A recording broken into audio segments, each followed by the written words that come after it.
आज नाशिक नगरीमध्ये महाराष्ट्र राज्य वीज तांत्रिक कामगार संघटनेचं हे 28वे महाअधिवेशन इथं संपन्न होत आहे।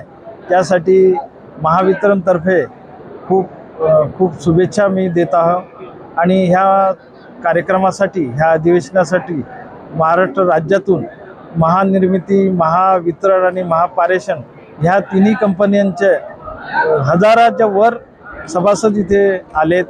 इथं त्यांच्या ज्या काही अडीअडचणी असतात त्याबद्दल महत्त्वाचे ठराव झाले आणि त्या महत्त्वाच्या ठरावावरती तिन्ही कंपन्या आम्ही ज्या आहेत त्याच्यावर सकारात्मक विचार करू आणि त्यांचे प्रश्न निश्चित सोडू। कारण महावितरण कंपनीमध्ये तांत्रिक कर्मचारी हा आमचा मुख्य कणा आहे आणि त्या आधारावरच आमच्या कंपनीची प्रगती अवलंबून असते।